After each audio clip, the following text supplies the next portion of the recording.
എല്ലാ കൂട്ടുകാർക്കും നല്ലൊരു രാത്രി ആശംസിച്ചുകൊണ്ട് നമുക്ക് നേരെ ജാനകിയുടെ അബിയുടെ നാളത്തെ നല്ലൊരു പ്രൊമോ വിശേഷം കേട്ടാലോ. ആദ്യമായി കാണുന്നവരാണെങ്കിൽ ചാനൽ ഇഷ്ടപ്പെട്ട ഒന്ന് സബ്സ്ക്രൈബ് ചെയ്യാൻ മറക്കരുതേ.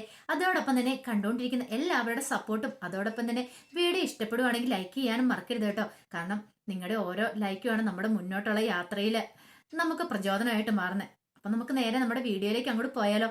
അങ്ങനെ ഇന്നത്തെ വിശേഷം നമ്മൾ കണ്ടു. ഉണ്ണിത്താൻ വക്കീലും ഭാര്യ ഹേമയും നിരഞ്ജനെ കാണാനായിട്ട് വരുവാണ്. പിന്നീട് അവരങ്ങനെ സംസാരിച്ചുകൊണ്ടിരിക്കുന്ന സമയത്താണ് ഉണ്ണിത്താൻ വക്കീല് അജയുടെ കല്യാണ ദിവസത്തെ കിഡ്നാപ്പിങ്ങിനെ കുറിച്ചൊക്കെ പറയണേ. പിന്നീട് വക്കീല് പറഞ്ഞു, ഇതങ്ങനെ വെറുതെ വിട്ടിട്ട് കാര്യമില്ല, എന്താണെങ്കിലും കേസ് ഫയൽ ചെയ്യണമെന്ന് പറയാം. ഇത് കേട്ട് കഴിഞ്ഞപ്പം ഇത് കേട്ട് കഴിഞ്ഞപ്പോ തന്നെ അജയ് പറഞ്ഞു, അതിന്റെ ആവശ്യമുണ്ടോന്ന് ചോദിക്കുകയാണ്. കാരണം എനിക്ക് ഇതിനോട് അധികം താല്പര്യം ഇല്ലാന്ന് പറയണേ.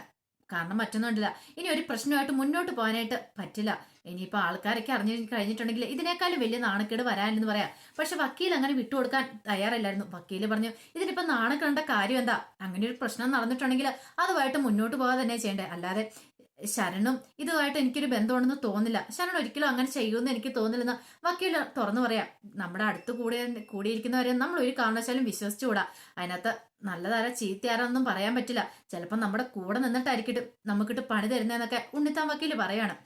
ഇതെല്ലാം കേട്ട് കഴിഞ്ഞപ്പം പെട്ടെന്ന് സൂര്യനാരായൺ പറഞ്ഞു, അതെന്താ വക്കീല അങ്ങനെ പറഞ്ഞേ? അല്ല, ഞാനൊരു ഉദാഹരണം അങ്ങോട്ട് പറഞ്ഞെന്നാന്ന് പറയാണ്. ഇതെല്ലാം കേട്ടോണ്ടിരുന്ന അഭി മാത്രം ഒന്നും മിണ്ടിയില്ല. കാരണം അഭിക്ക് അറിയാം, കാരണം ഇത് കാര്യങ്ങളൊക്കെ ചെയ്തിരിക്കുന്ന തമ്പിയാന്നുള്ള കാര്യം ഇപ്പോഴിതിവിടെ പറയാൻ പറ്റില്ലല്ലോ. പ്രത്യേകിച്ച് അപർണ ഇവിടെ ഉള്ളതുകൊണ്ട്. അങ്ങനെ കുറച്ച് സമയം കൂടെ വർത്താനം പറഞ്ഞുകൊണ്ടിരിക്കുകയാണ് ഉണ്ണിത്തമ്മയ്ക്ക്. ഈ സമയത്ത് ഹേമയും പ്രഭാവതിയും കൂടെ അകത്തേക്ക് പോവാണ്. പിന്നീട് പ്രഭാവതി ഹേമനെ കൊണ്ട് വീടും ഇത് പരിസരം എല്ലാം കാണിച്ചു കൊടുക്കുകയാണ്. ഹേമ പറഞ്ഞതേ, ഒറ്റ മോളായതുകൊണ്ട് ഞങ്ങളെ ലാളിച്ച വളർത്തിയ, ഇവിടെ വന്നു കഴിയുമ്പം അവളുടെ ചിലപ്പം കുസൃത്തരങ്ങളൊക്കെ കാണുമായിരിക്കും എന്ന് പറയാം. ഇത് കേട്ടതും പ്രഭാവതി പറഞ്ഞു, അതൊന്നും കുഴപ്പമില്ല, ജാനകി അല്ലേ ഇവിടെയുള്ളേ, ജാനകിയും നിരഞ്ജനം തമ്മിൽ നല്ല അടുപ്പത്തില്ല, അതുകൊണ്ട് ഒന്നുകൊണ്ടും പേടിക്കണ്ട. ഇനി എന്തേലും അവളുടെ ഭാഗത്തും തെറ്റു വന്നാൽ പോലും ജാനകി അതൊക്കെ തിരുത്തി കൊടുത്തോളും, അവൾ ആ കാര്യത്തിലൊക്കെ മിടിക്കാന്ന് പറയണേ. ഇത് കേട്ടത് ഹേമ പറഞ്ഞു, അതാ എനിക്കൊരു ആശ്വാസം, കാരണം ജാനകിയായിട്ട് കൂട്ടായതുകൊണ്ട്. ജാനകി നല്ല കുട്ടിയല്ലേന്ന് ചോദിക്കുക. ഇത് കേട്ടൻ പ്രഭാവതി പറഞ്ഞു, അതെ, ഈ കുടുംബത്തിലേക്ക് വന്നതില് ഏറ്റവും നല്ല മരുമോള് എനിക്ക് അവളെ ഏട്ടാ തോന്നണേന്ന് പറയണേ. ഇത് കേട്ടുകഴിഞ്ഞു ഹേമ പറഞ്ഞു, അത് ശരിയാ, ഒരു പക്ഷേങ്കില് ജാനകിയുടെ അത്ര ഇതൊന്നും എന്റെ മോൾക്ക് പോലും ഇല്ല. കാരണം ജാനകിക്ക് ഒരു പ്രത്യേക ചൈതന്യം ഐശ്വര്യമൊക്കെയാന്ന് പറയണം. പക്ഷേങ്കില് എന്റെ അമ്മയുണ്ടല്ലോ, അമ്മയ്ക്ക് ജാനകിനെ കണ്ണെടുത്താ കണ്ടുകൂടെന്ന് പറയാം. ഇത് കേട്ടത് ഹേമ ചിരിച്ചു. അത് പിന്നെ എല്ലാ വീട്ടിലും കാണില്ലേ ഇങ്ങനെ ആരെങ്കിലും ഒരാളെന്ന് പറയണം. അങ്ങനെ സംസാരിച്ചിരിക്കുന്നതിനും അങ്ങോട്ടേക്ക് നിരഞ്ജനയും ജാനകിയൊക്കെ വരുവാണ്. നിരഞ്ജന ചോദിച്ചു, എന്താ അമ്മ, അമ്മ കത്തി വെച്ച് എന്റെ അമ്മേനെ ശരിയാക്കണമെന്ന് ചോദിക്കണം. എന്നിട്ട് പ്രഭാവതിയുടെ അടുത്ത് നിൽക്കുകയാണ്. ഈ കാഴ്ച കണ്ടപ്പം തന്നെ ഹേമ പറഞ്ഞു, കൊള്ളാം കൊള്ളാം, ഇപ്പൊ ഞാൻ അന്യായി നിനക്ക് ഒറ്റ ദിവസം കൊണ്ടല്ലേന്ന് ചോദിക്കുക. ഏയ് അങ്ങനെയൊന്നുമല്ല, എന്റെ അമ്മ എനിക്കിപ്പോ അമ്മ തന്നെ അല്ലേന്ന് ചോദിക്കുകയാണ്. പിന്നീട് ജാനകി എല്ലാവരോട്ടും കുറെ സമയം കൂടെ വർത്താനം പറഞ്ഞിരിക്കുന്നുണ്ട്. അതിനുശേഷം ഇവിടെ നേരം കിട്ടുമ്പോൾ നിങ്ങൾ അങ്ങോട്ട് ഇറങ്ങണം എന്നൊക്കെ പറയണം. അതിനുശേഷം നിരഞ്ജനോട് ചോദിച്ചു, അല്ല നിങ്ങൾ എന്നാ വിരുന്ന് വരുന്നതെന്ന് ചോദിക്കണം. 2 ദിവസം കഴിയുമ്പോൾ വന്നേക്കാമെന്ന് പറയണം. അങ്ങനെ കുറച്ചേരം കൂടെ എല്ലാവരോടും സംസാരിച്ചിരുന്നിട്ടാണ് ഉണ്ണിത്താൻ വക്കീലും ഹേമയും കൂടെ അങ്ങോട്ട് പോണേ. അങ്ങനെ അവരെല്ലാം കൂടെ അങ്ങ് പോയി കഴിഞ്ഞപ്പോഴത്തേനും അപർണയ്ക്ക് ഒട്ടും അങ്ങോട്ട് സഹിച്ചില്ല. കാരണം അപർണ ഇത്ര സമയം കടിച്ചു പിടിച്ചിരിക്കുമായിരുന്നു. അവര് വന്നതുപോലും ഇഷ്ടപ്പെട്ടില്ല. എല്ലാവരോടും ഇടപെടുന്നതൊക്കെ കണ്ടിട്ട് പോലും അപർണയുടെ ഉള്ളിലാണ് വല്ലാത്തൊരു ദേഷ്യവും സങ്കടമൊക്കെ ആയിരുന്നു. അങ്ങനെ അപർണ എന്ത് ചെയ്യണം, അപർണ അങ്ങോട്ട് മാറിപ്പോയി നിൽക്കുന്ന സമയത്താണ് സുമംഗല മുത്തശ്ശി അങ്ങോട്ട് വരുന്നേ. മുത്തശ്ശി വന്നിട്ട് ചോദിച്ചു, അതെന്താ മോളിങ്ങനെ മാറി നിൽക്കണേന്ന് ചോദിക്കണം. ഒന്നുമില്ല മുത്തശ്ശി എന്ന് പറയണം. എന്തോ കാര്യമുണ്ടല്ലോ മോളുടെ മനസ്സിലെന്ന് ചോദിക്കണം. ഒന്നുമില്ല.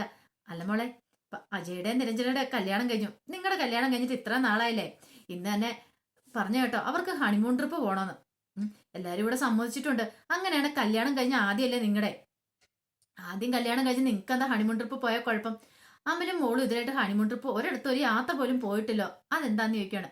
ഇത് കേട്ടതും പെട്ടെന്ന് എന്ത് ചെയ്യണമെന്ന് അറിയത്തില്ല, വല്ലാത്തൊരു അവസ്ഥയായി പോയി അപർണയ്ക്കാണ് അമലിനെ കണ്ടെടുത്താൽ കാണത്തില്ലോ.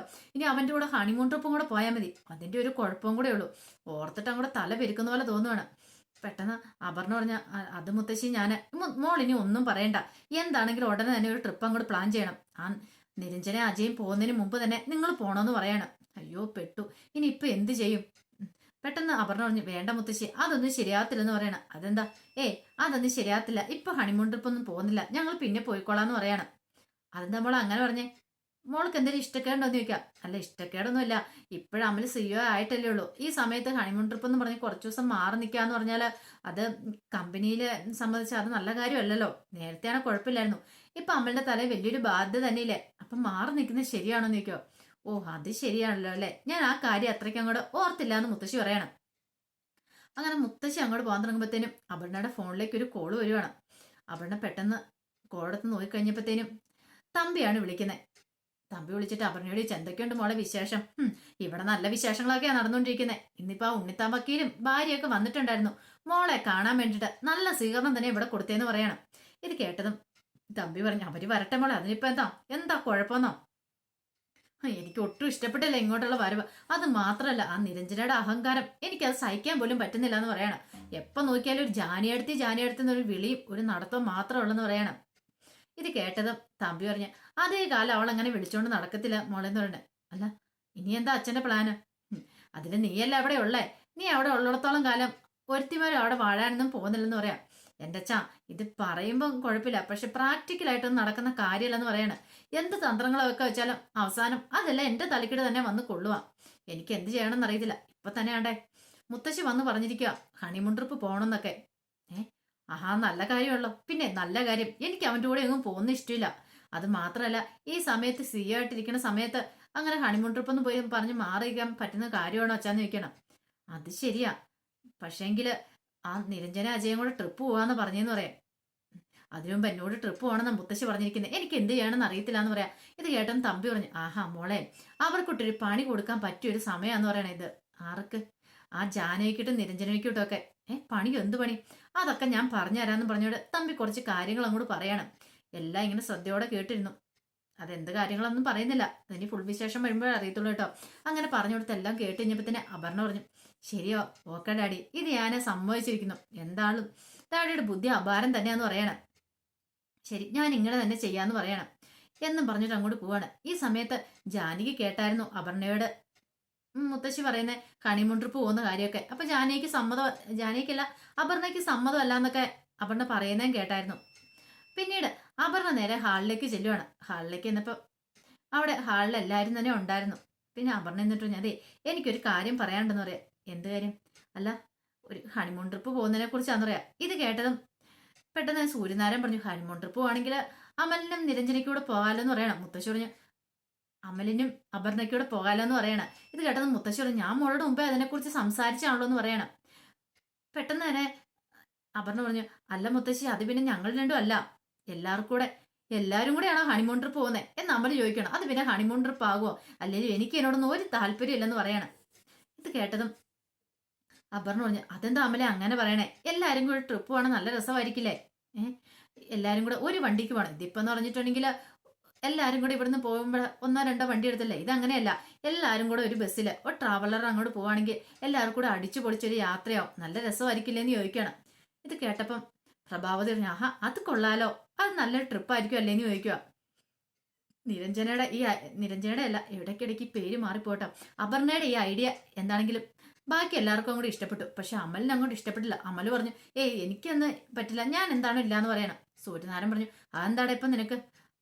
അത് പിന്നെ അച്ഛാ കമ്പനി ഇഷ്ടംപോലെ തിരക്കുകളും കാര്യങ്ങളൊക്കെ ഉണ്ട്, അതിൻ്റെ ഇടയ്ക്ക് ഒരു ട്രിപ്പിനൊന്നും ഞാൻ ഒട്ടും പ്രിപ്പയർ അല്ലെന്ന് പറയണം. അപ്പൊ ഇത് കേട്ടാൻ പറഞ്ഞു, അതൊന്നും പറഞ്ഞിട്ട് കാര്യമില്ല, എന്റെ ഭാര്യയുടെ ആഗ്രഹമല്ലേ, അത് സാധിച്ചു കൊടുക്കണം, നീ അല്ലേടാന്ന് ചോദിക്കുക. ശരിക്കും പറഞ്ഞാൽ കല്യാണം കഴിഞ്ഞ ഉടനെ ഹണിമൂൺ ട്രിപ്പ് പോകണ്ട, പക്ഷെ നിങ്ങൾ ഇതിനായിട്ടും പോയിട്ടില്ല എന്ന് പറയണം. പിന്നീട് അമലിന് എന്ത് ചെയ്യണം എന്ന് അറിയത്തില്ല, വല്ലാത്തൊരിതായി പോയി അമലിന്. അതിനുശേഷം അങ്ങനെ എല്ലാവരും കൂടി ഒരു തീരുമാനം എടുക്കുകയാണ്, എല്ലാവർക്കും കൂടി ഒരുമിച്ചൊരു യാത്ര പോകാന്നൊക്കെ. പിന്നീട് അബി അങ്ങോട്ട് വന്നു കഴിഞ്ഞപ്പോൾ അബിനെയും വിളിച്ചോണ്ട് ജാനകി അങ്ങോട്ട് പോവാണ്. ജാനകി എന്നിട്ടാണ്, അതെ ഈ അപർണ ഇങ്ങനെ ഒരു തീരുമാനം എടുത്താൽ ഈ ഹണിമൂൺ ട്രിപ്പ് പോകുന്ന കാര്യത്തിൽ എനിക്ക് എന്തൊക്കെയോ ഒരു സംശയങ്ങളുണ്ടെന്ന് പറയണേ. ഈ ട്രിപ്പ് പോകുന്ന കാര്യത്തിൽ അതെന്താ അങ്ങനെ പറഞ്ഞു? അല്ല അപർണയോട് ഹണിമൂൺ ട്രിപ്പ് പോകുന്നില്ല എന്നൊക്കെ മുത്തശ്ശി ചോദിച്ചപ്പോൾ അവൾ ഇല്ലാന്നൊക്കെ പറഞ്ഞുകൊണ്ടിരുന്ന, പക്ഷെ ആ സമയത്ത് അവൾക്കൊരു ഫോൺ കോൾ വന്നു. ഫോൺ കോൾ വന്നിട്ട് ഉടനെ തന്നെ അവൾ താഴേക്ക് വന്നിട്ട് നമുക്ക് എല്ലാവർക്കും കൂടെ ഒരു ട്രിപ്പ് പോകാന്നൊക്കെ പറഞ്ഞു. ഇതിനകത്ത് എന്തോ ഒരു ചതിയുള്ള പോലെ എനിക്ക് തോന്നുന്നു. ഇനി അവൾ എന്തൊക്കെയോ ചതി കരുതി കൂട്ടി വെച്ചേക്കുന്ന പോലെ തോന്നുന്നേ. ഒരു പക്ഷേങ്കിൽ ആരെയും ഇല്ലാതാക്കാനാണെന്ന് പോലും അറിയത്തില്ലെന്ന് പറയാണ്. പെട്ടെന്ന് തന്നെ അഭി പറഞ്ഞു, അങ്ങനെയൊക്കെ ഉണ്ടാവോ? മിക്കവാറും അവളുടെ ഡാഡി ആയിരിക്കും വിളിച്ച, അടുത്ത തന്ത്രങ്ങൾ എന്തേലും മെനയുവാണോ എന്ന് അറിയത്തില്ല. അങ്ങനെയാണ് നമ്മൾ സൂക്ഷിക്കണം അഭിയേട്ടാ, ഒരിക്കലും അവളെ നമ്മൾ വിശ്വസിച്ചു കൂടെന്ന് പറയാണ്. ഇത് കേട്ടാ അഭിക്ക് തോന്നി ചിലപ്പോൾ ശരിയായിരിക്കും, അങ്ങനെ എന്തേലും ഉണ്ടെങ്കിൽ അവൾ എന്തെങ്കിലും പ്ലാനുകളും പദ്ധതിയൊക്കെ ചെയ്തിട്ടുണ്ടായിരിക്കും. അവളെ സൂക്ഷിക്കാൻ തന്നെ അഭിയും തീരുമാനിക്കുകയാണ്. കാരണം അവളുടെ മനസ്സിലുള്ള തന്ത്രങ്ങള് പ്ലാനുകൾ എന്താന്ന് ഉടനെ തന്നെ അറിയണം. അല്ലാതെ ഈ ട്രിപ്പിന് പോയിട്ടുണ്ടെങ്കിൽ ആർക്കെങ്കിലും എന്തായാലും അപകടം പറ്റുമെന്ന് അഭിക്കും തോന്നുകയാണ്. അപ്പൊ അതിന്റെ വിശേഷങ്ങളൊക്കെയാണ് നമ്മൾ നാളെ കാണുന്നത്. ഇതിന്റെ ബാക്കി വിശേഷങ്ങളുമായിട്ട് നാളെ വൈകുന്നേരത്തെ പ്രൊമോ വിശേഷത്തിൽ വരാട്ടോ. അപ്പൊ എല്ലാവരും മറക്കാതെ കയറി കാണാം. രാവിലെ ഇതിന്റെ ഫുൾ വിശേഷം ഇടുന്നില്ല കേട്ടോ. അപ്പൊ എല്ലാ വിശേഷങ്ങളും ഇടാനായിട്ട് സമയം തികയാത്തോണ്ട് ഇടുന്നില്ലാത്ത. അപ്പൊ വൈകുന്നേരം എന്തായാലും പ്രൊമോ വിശേഷമായിട്ട് വരാട്ടോ. അപ്പൊ എല്ലാവർക്കും ഒരിക്കൽ കൂടി നല്ലൊരു രാത്രി ആശംസിച്ചുകൊണ്ട് നിർത്തുന്നു. നന്ദി.